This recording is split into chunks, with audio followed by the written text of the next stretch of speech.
الحمد لله وحده والصلاة والسلام على من لا نبي بعده أما بعد قال الله تبارك وتعالى في كتابه العزيز بعد أعوذ بالله من الشيطان الرجيم بسم الله الرحمن الرحيم والفجر وليال عشر والشفع والوتر صدق الله العظيم.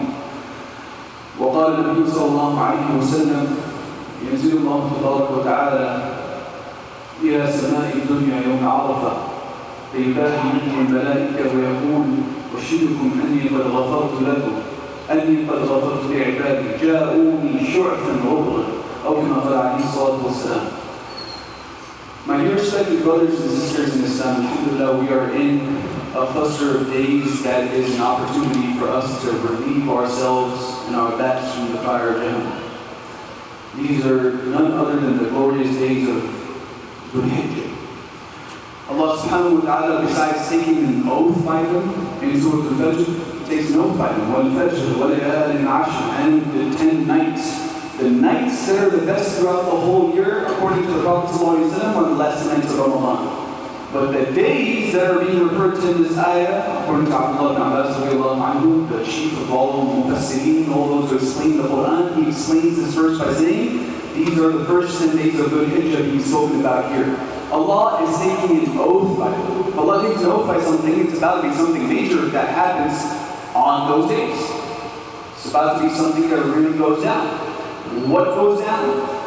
It's the world that we can't see. It's the world of the unseen, which is why the Prophet ﷺ broke it down and explained to his Sahaba, explained to his companions, what happens in the world beyond which the eyes can't see, like, or beyond, which the eyes cannot see beyond it. What happens there? So the Prophet ﷺ starts off by describing these days are in general virtues. Whatever good deeds you do in them, Allah Azza wa Jalla likes it more than any other good deeds in any other part of the year. ما من عمل العمل العمل الصالح فيها أحب إلى الله من عشر ذي الحجة أو كما قال عليه الصلاة والسلام. There are no good deeds but more beloved to Allah that are done on any days throughout the year than they are done on these days. So firstly, just doing anything good in these days is special. Right? And all of these 10 days. Not just Yom Arafah that we're going to talk about and show the whole lecture is going to be preparing us for the big day. The big day is not just Wednesday. The big day for us starts Tuesday. And we already kind of in big days. So in general, these 10 days, any good deed you do, inshallah, Allah loves this more than any other time of the year.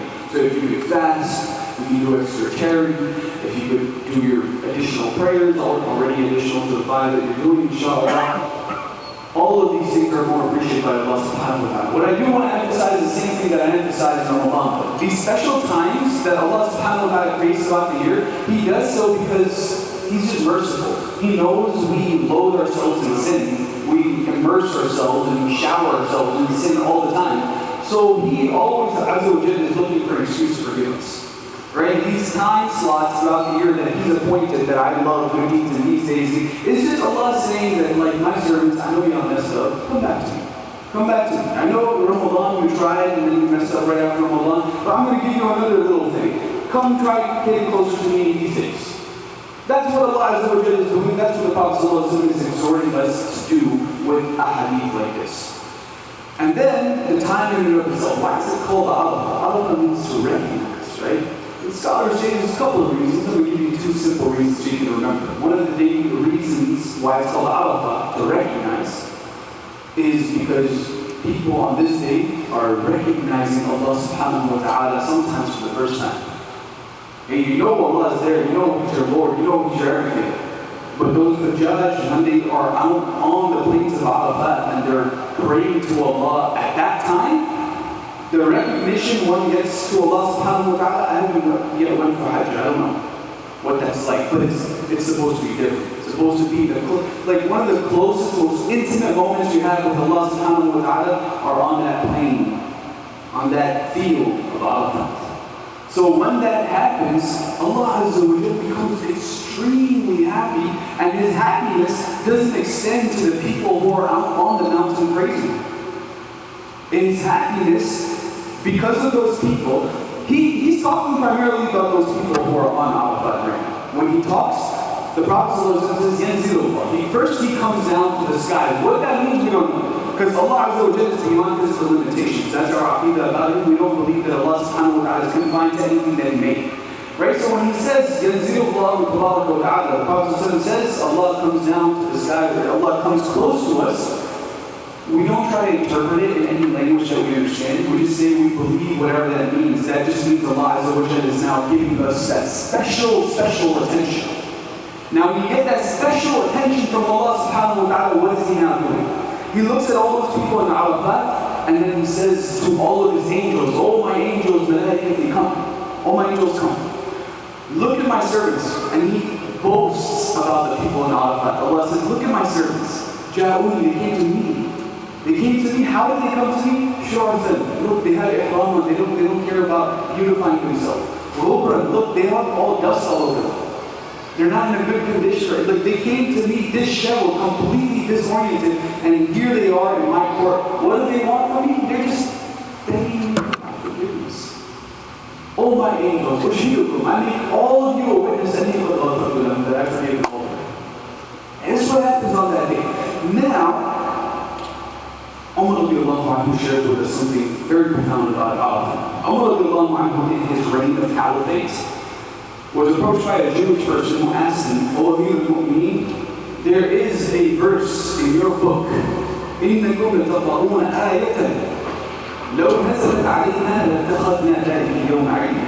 He says, you guys recite a verse that's so beautiful and so profound that if that verse had been revealed to us, we would make that whole day into an Eid. We turn it into a celebration. I want to be curious. Which ayah are you talking about? What ayah are you talking about? He says, اليوم أكملت لكم دينكم وأتممت عليكم نعمتي ورضيت لكم الإسلام دينا. If you were the group of Sahaba listening to these words of Allah coming out of the Prophet ﷺ's mouth himself on Hajj or on the day that this verse was revealed, man, your heart must have been shattered. Oh Sahaba radiallahu anhum, they heard this directly from the mouth of the Prophet ﷺ. What is this ayah? Allah says, today I have perfected for you your religion. Today I have completed my favor upon you.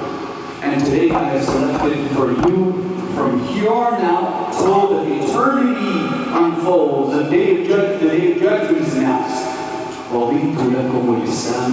Islam is your religion from here on out.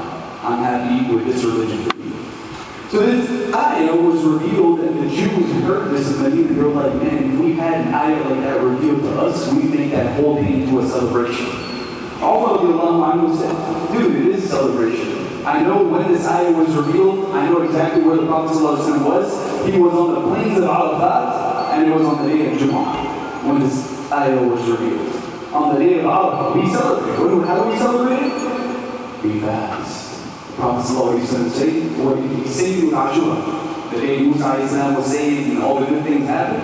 This is the day in which Allah subhanahu wa ta'ala forgives people. So the Prophet ﷺ likes whenever, even Mondays, Thursdays, etc. He says, when the days go up to Allah, I like for my state to be a fasting state. Because it just makes it so much more like prettier, presentation-wise. You know what I'm saying? Either you can buy someone a gift and give it to them in the original wrapping from the store, or you can buy this little gift bag and make it look nice. Most of the time, you get a nice little gift bag and make it look nice, and that's part of etiquette. It's not like, some kind of like cost a fortune. It's just part of etiquette, making it look nice. Right? So subhanAllah, fasting is one of those things. The Prophet ﷺ used to love to embellish his good deeds using the fast. Right? I love to present my deeds to Allah while I'm fasting. So this is one of those times, Allah Azza wa Jalla, it's not like the deeds are now presented. He's presenting himself to us. You know what I'm saying? So fasting on this day, the Prophet ﷺ said, he said it's so beneficial, you can feel sense of al-nadiya wal-qadiya. Man, that's a heavy statement. He says it will forgive all of your sins of the past year and the future year. The coming year. SubhanAllah, it doesn't mean fast on Tuesday and shape for the rest of the year, right? That's not what I'm out here trying to promote. Right? It means do your part, but you don't get opportunities like this all the time. You don't know if you're going to be around for the next lineage. You don't know if you're going to be around for the next hour. How do you know? We don't know. So many 17-year-olds, 19-year-olds, 20-year-olds just dying. Every other day I pull up to a janazah, I'm thinking it's one, it's like 2 or 3 here all the time. Right? People are going. I don't know if I'm going to be here, you don't know if you're going to be here. Right? We're not in Arafat right now. We would love to be, our hearts are there. But it's for everybody. What point was I originally trying to make? It extends to everybody, not just the people who are there. How?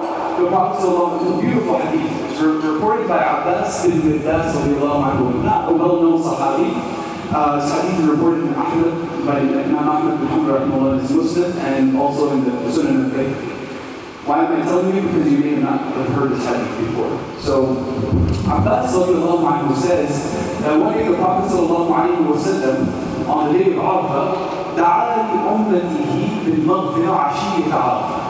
He made lots of dua for the forgiveness of his ummah on the eve of Arafah. Ashia is late on the day of Arafah. He made dua for the maghfirah, the forgiveness of his ummah on Arafah. فَأَجَابَ رَبَّهُ. Allah Azza wa Jalla responded to him and said, you know what? All of the mazlumeen of your ummah, all of those who are oppressed, all of those who are wronged from amongst the people of your ummah have been forgiven. However, for the zalimeen, for the aggressors, I will take the amount of punishment or the amount of deeds from them that is proportionate to the tyranny that they inflicted. Besides that, you know what, everyone else is forgiven. That's how the dua was responded to. So the Prophet ﷺ kept praying, and he says the next morning, the Prophet ﷺ woke up and he was very happy. Abu Bakr not the next morning, a few hours later, they came to him and said, Ya Rasulullah, this is normally an hour of هذه ساعة لن تضحك فيها. This is an hour that you usually don't laugh. This is the Tahajjud time. The Tahajjud time is crying time for the Prophet ﷺ. He always would laugh with people who with Allah, he's always crying, right? So this is crying time. Ya Rasulullah, why am I seeing you laughing? Why are you so happy? May Allah keep you happy, may Allah keep you smiling, but tell me why. Abu Bakr and Umar both wanted him. So the Prophet ﷺ said, yesterday I made this dua, Allah Azza wa Jalla partially responded, and then today Allah Azza wa Jalla says, even those. I said, oh Allah, those from my ummah who have been wronged, give them Jannah, give them so much that they forget about all that they were wronged. And also forgive those who have wronged. And Allah forgave them too. And I saw a beast today.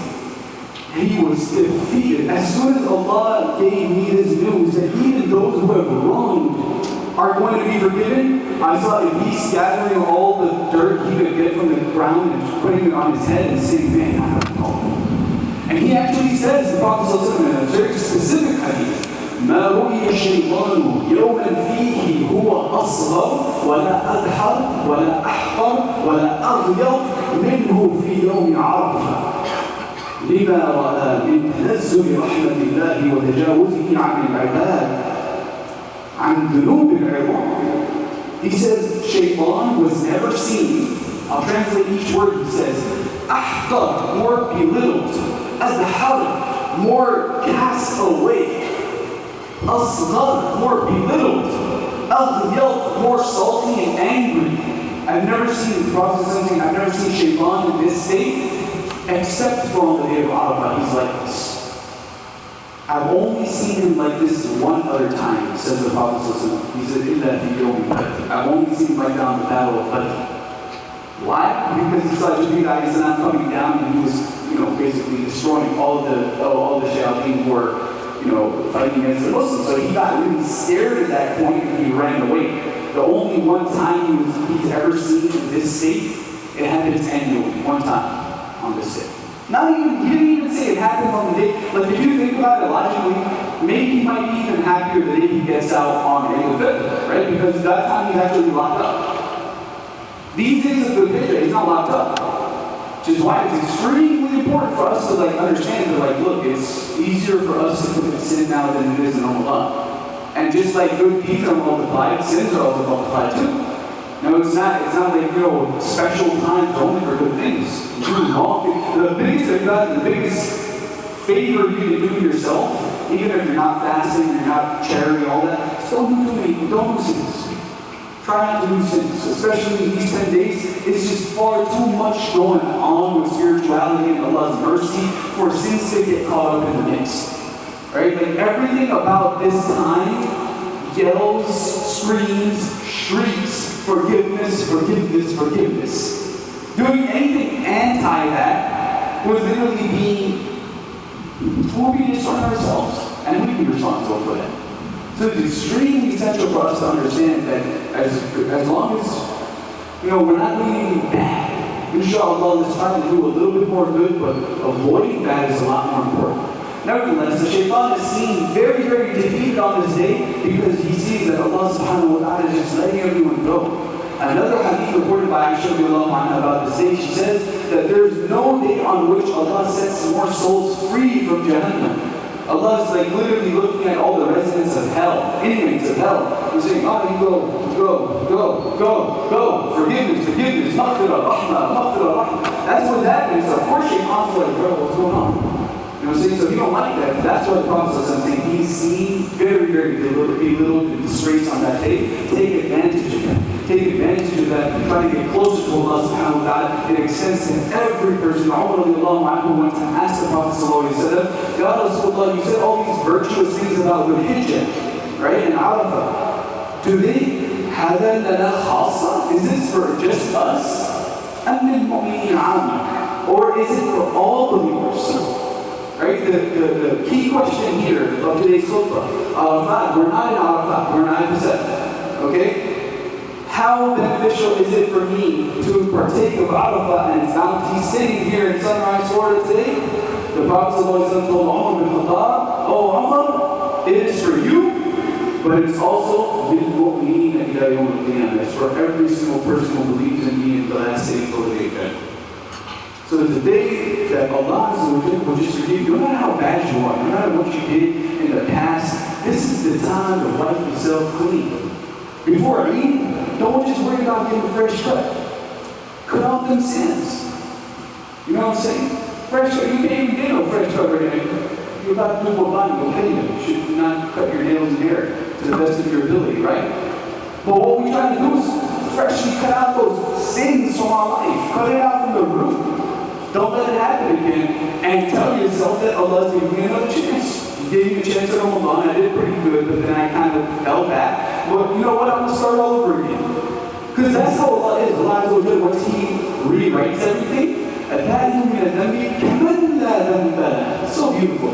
Since a person who repents from their sin is equivalent to. They're equivalent to someone who hasn't sinned. It's not like, oh, I used to be like this, now I'm not like that anymore. Allah's saying, in my court, when you say sorry, it's like you never did it. I deleted it from history. That's how merciful Allah is.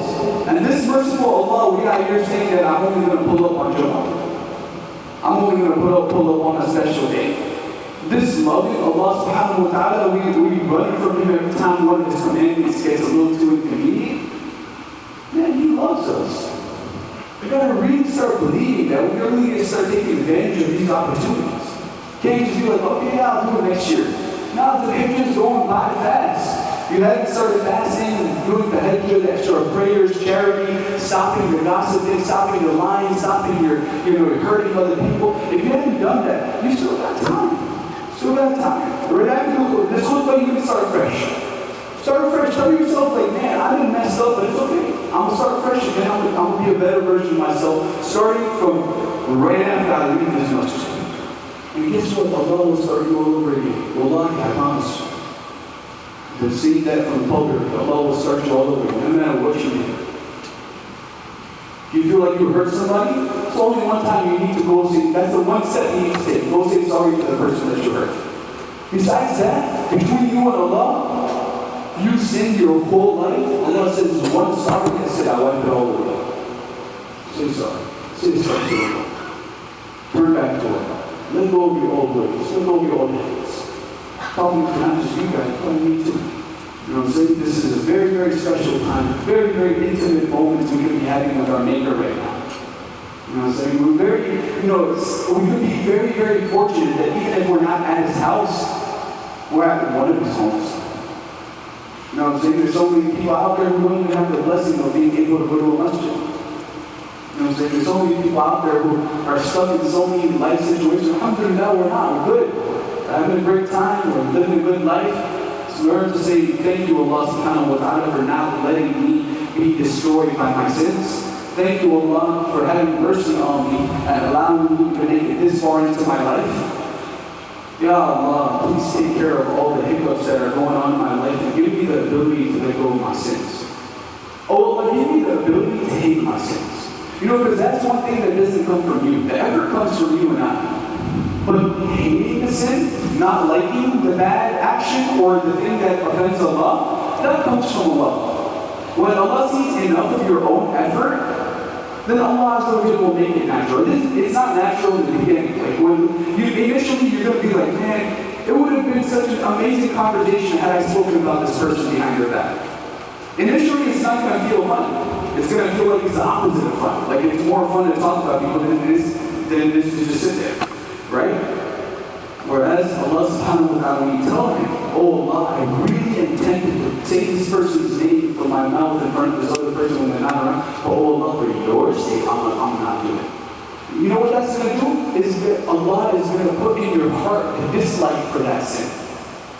Allah is not going to make you want to do it next time. So next time you're not going to have to struggle to not do it. The next time you're going to do it and feel good about not doing it. You know what I'm saying? So that breaking free from sins is like it's a game. You have to play. You have to give yourself an actual game plan. You can't just be looking at it arbitrarily or haphazardly, as if like subhanAllah, it's just going to stop and come to an end all by itself. No, when abandoning sin and inculcating good, you need to have for yourself a realistic, logical, real life game plan of how am I going to let go of this and how am I going to inculcate this.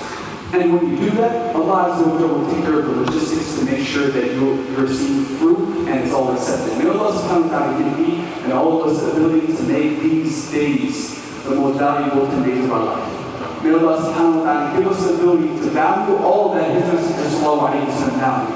May Allah subhanahu wa ta'ala give me all of us the ability to show Him on the day of judgment in a situation where He's happy with us and we're happy with Him.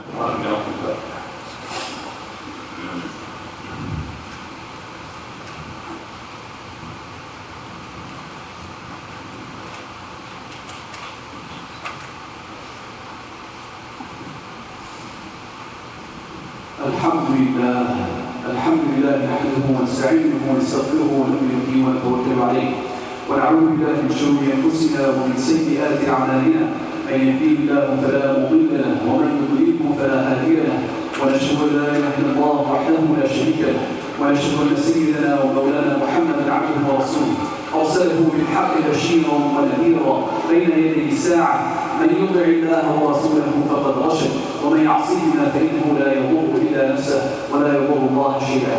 قال الله تبارك وتعالى في كتابه العزيز بعد اعوذ بالله من الشيطان الرجيم بسم الله الرحمن الرحيم ان الله وملائكته يصلون على النبي يا ايها الذين امنوا صلوا عليه وسلموا تسليما اللهم صل على محمد عبدك ورسولك وصل على المؤمنين والمؤمنات والمسلمين والمسلمات وبارك على محمد وازواجه وذريته. قال النبي صلى الله عليه وسلم ارحم امتي بامتي ابي بكر واشدهم في امر الله عمر واصدقهم حياء عثمان واقواهم علي وفاطمه سيده نساء اهل الجنه والحسن والحسين